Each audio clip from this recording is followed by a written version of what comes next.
Okay, so to start out our factoring review, we're going to look at a couple real easy ones from the slideshow. Number 2 said 9x squared plus 6x, and we're going to factor out the greatest common denominator. I'm sorry, the greatest common factor.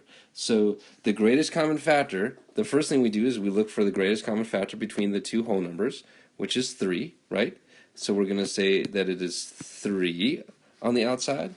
And the greatest common factor between x and x squared is a single x. So we've got 3x on the outside. On the inside of our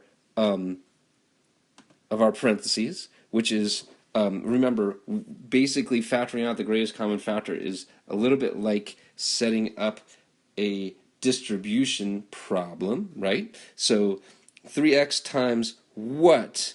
3x times what is going to give us 9x squared? Well, 3x times 3x is going to give us 9x squared. So we'll just put 3x there, okay? Plus, and then 3x times what is going to give us 6x? Well, 3x times 2 is. So our answer is 3x times 3x plus 2. Okay? No problem at all. Okay, so I wanted to remind us of that because I want to do something called factoring by grouping. Factoring by grouping. Okay? And what we're going to do is we're going to look at how factoring by grouping works when we've got 4 terms and we're trying to factor those 4 terms by grouping. So let's say I have something like x cubed plus 4x squared plus 3x plus 12, and I want to factor by grouping. I'm going to go ahead, I'm going to group these two, and I'm going to go ahead and I'm going to group these two, okay? And then it's going to be exactly like what I had up here. I'm going to factor the greatest common factor out of each pair, out of each binomial, right? So for the first two, for these two, the greatest common factor is just going to be x squared, right? Because this is 4, but there's no coefficient here. So I'm just looking for the largest power of x. So it's going to be x squared times, and then inside the parentheses is going to be x plus 4, right? Okay, and then in the second set, the second group of 2, the greatest common factor is going to be 3, right? Because 3 and 12, the greatest common factor between them is 3. So I'm going to put plus 3 and then plus times x plus 4. Okay?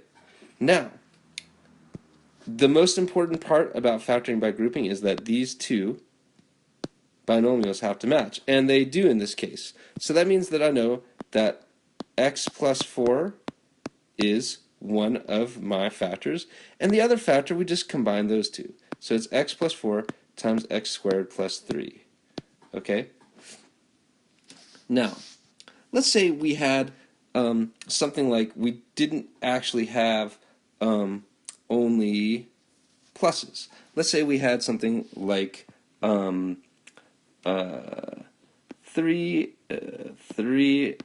cubed minus 2x squared minus 6x plus 4. Okay, again, we're going to combine that with this, okay?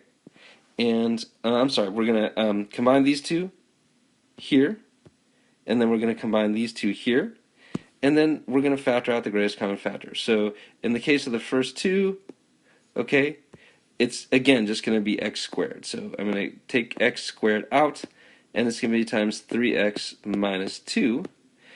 And then from these two here, okay, it looks like it's going to be negative 2. So I'll put minus 2 and then times 3x minus 2. Well, look at that. This matches this. And my answer is going to be, I'm going to take these two here, x squared minus 2, and I'm going to multiply it by this and this, 3x minus 2, and I'm done.